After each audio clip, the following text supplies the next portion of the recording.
అందరికీ నమస్కారం. అసలు రాధ కృష్ణుణ్ణి ఎందుకు పెళ్లి చేసుకోలేదో తెలుసా? అయితే ఈ వీడియోలో తెలుసుకుందాం.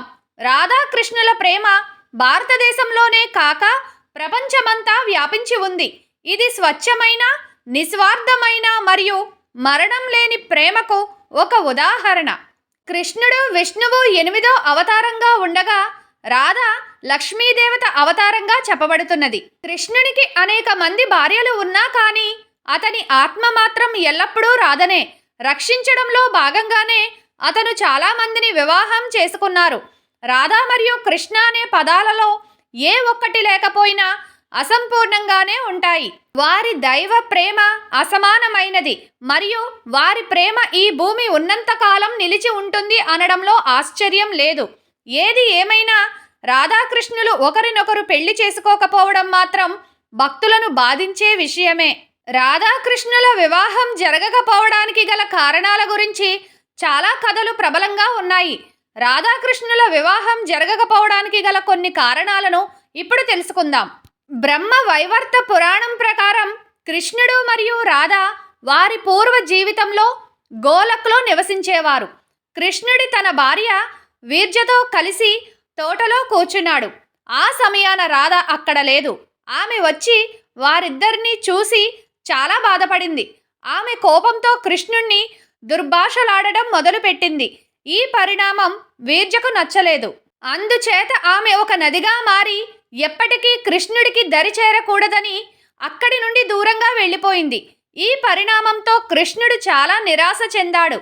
రాధ కూడా కృష్ణునితో మాట్లాడుటకు సంసిద్ధత వ్యక్తపరచలేదు.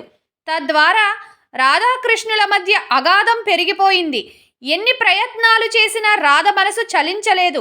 చివరకు స్నేహితులు, సన్నిహితులు కూడా రాధ మనసు మార్చే ప్రయత్నాన్ని చేశారు. అందులో భాగంగానే శ్రీరాముడు రాధని బుజ్జగించే ప్రయత్నం చేశాడని నమ్మకం.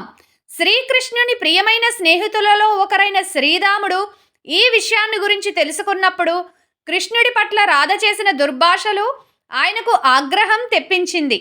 ఆమె తన బాధను వ్యక్తపరిచే పద్ధతికి దుర్భాషలాడడం సరైన మార్గం కాదని చెప్పడానికి ప్రయత్నించాడు. మరియు కృష్ణుడు రాధపై పెంచుకున్న ప్రేమను, అతని బాధను వివరించే ప్రయత్నం కూడా చేశాడు. కానీ రాధ కృష్ణుడు చేసిన నిర్వాకంతో తీవ్రంగా బాధపడిన ఎడల కృష్ణుని క్షమించే ఆలోచనను కూడా చేయని పక్షంలో శ్రీరాముని కూడా దుర్భాషలాడడం మొదలుపెట్టింది. తద్వారా శ్రీరాముడు రాధను మరుసటి జన్మలో కూడా తన ప్రియమైన వారిని వివాహం చేసుకోలేదు అని శపించాడు. తద్వారా రాధ మరుసటి జన్మలో రిషభునికి, కృతికి సంతానంగా జన్మించింది. రాధ మరియు కృష్ణుల ప్రేమ గోకులంలో చిగురించింది మరియు అందరి హృదయాలను చేరుకుంది. కానీ చివరికి కృష్ణుడు క్రూరుడైన తన సొంత మామయ్య కంసుని చంపే ఉద్దేశ్యంతో ఆ స్థలాన్ని వదిలి వెళ్ళవలసి వచ్చింది.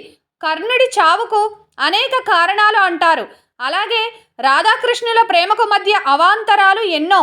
అంతటి దేవుడైన చివరికి రాధ మనసుని గెలవలేకపోవడం శోచనీయం. కానీ దేవుని ప్రతిచర్యకు కూడా ఒక అర్థం, పరమార్థం ఉండే ఉంటుంది కదా. రాధ ఒక వైశ్య రాయన్ను వివాహం చేసుకుందని నమ్ముతారు. రాధ తాను వివాహం చేసుకున్న ఇంటిలో తన వియుక్త ఆకృతిని స్థాపించి తిరిగి వైకుంఠానికి చేరిందని భక్తుల నమ్మకం. అంతేకాక ఆమె లక్ష్మీదేవి అవతారం చాలించిన పిదప తిరిగి తన లోకాన్ని చేరుకుందని నమ్ముతారు. కానీ మరో కథ ప్రకారం లక్ష్మీదేవి అంశ రుక్మిణీదేవిగా చెబుతారు. దేవుడు తలుచుకుంటే అవతారాలకు కొదువా రాధ అభిమన్యుని వివాహం చేసుకున్నట్లు మరో కథ చెబుతోంది. పెళ్లి చేసుకోవడానికి కృష్ణుని ప్రతిపాదనను తిరస్కరించినట్లు మరో నమ్మకం ఉంది. ఆమె ఒక గోపకారి కుమార్తె. అయితే కృష్ణుడు రాజభవనంలో నివసించేవాడు. అందువల్ల వారి వివాహం సాధ్యం కాదని ఆమె బలంగా నమ్మినది. తద్వారా కృష్ణుడిపై ప్రేమను దాచి కఠినంగా ప్రవర్తించి దూరం చేసుకుందని చెబుతారు. అలాగే రాధాకృష్ణులు ఒక ఆత్మతో కూడిన 2 శరీరాలుగా ఉండేవారు. అంతేకాక రాధ కృష్ణుడికి తన ఆత్మ బంధువుగా ఉండేది. కృష్ణుడు విష్ణువు యొక్క అవతారం మరియు అందరి దేవతల వెనుక ఉన్న బలమైన శక్తి స్వరూపుడు. అటువంటి సందర్భంలో తన ఆత్మను తానే ఎలా వివాహం చేసుకోగలడు? భగవంతుడి లీల ఎలా ఉంటుందో ఎవరు ఊహించగలరు? రాధాకృష్ణుల ప్రేమకు స్వచ్ఛమైన రూపం మరియు వారి ప్రేమ హృదయంలో వికసించే పూల తోట వంటిది. ఇంద్రియాలకు చెందిన సాధారణమైన సంబంధం కాదు. అనిర్వచనీయమైనది. ఇప్పటికీ ఎప్పటికీ చెక్కుచెదరని ప్రేమ అంటే రాధాకృష్ణులే మొదట స్ఫురణకు వచ్చేది. జీవితంలో అన్నిటినీ పొందగలిగిన కృష్ణుడు ఏదైనా కోల్పోయాడు అంటే అది రాధ ప్రేమనే. అంతగా కృష్ణుని మనసునే కలిచివేసిన అంశంగా రాధ మిగిలిపోయింది. భౌతిక భావాలకు ప్రేమకు ఎటువంటి సంబంధం లేదని రుజువు చేసిన ప్రేమ రాధాకృష్ణులది. వారి ప్రేమ మీరాబాయి దగ్గర నుండి కబీర్ దాస్ వరకు ప్రతి ఒక్కరికి ప్రేరణనిచ్చి రచనలు చేసేలా ఉసిగొల్పింది. ఈనాటికి ప్రేమికులను లేదా పెళ్ళైన ముచ్చటైన జంటను పోల్చాలి అంటే రాధాకృష్ణుల వలనే ఉండమని దీవిస్తున్నారు అంటేనే అర్థం చేసుకోవచ్చు. ఈ విశ్వమే అంతమైన వీరి ప్రేమ మాత్రం మధుర కావ్యంలా ఎప్పటికీ నిలిచి ఉంటుంది అని. ఈ వీడియోకి ఒక లైక్ ఇచ్చి తెలిసిన వారికి షేర్ చేసి ఇలాంటి మరిన్ని ఇంట్రెస్టింగ్ వీడియోస్ కోసం మన ఛానల్ని సబ్స్క్రైబ్ చేయని వారు సబ్స్క్రైబ్ చేసుకుని సపోర్ట్ చేయండి. Thank you for watching.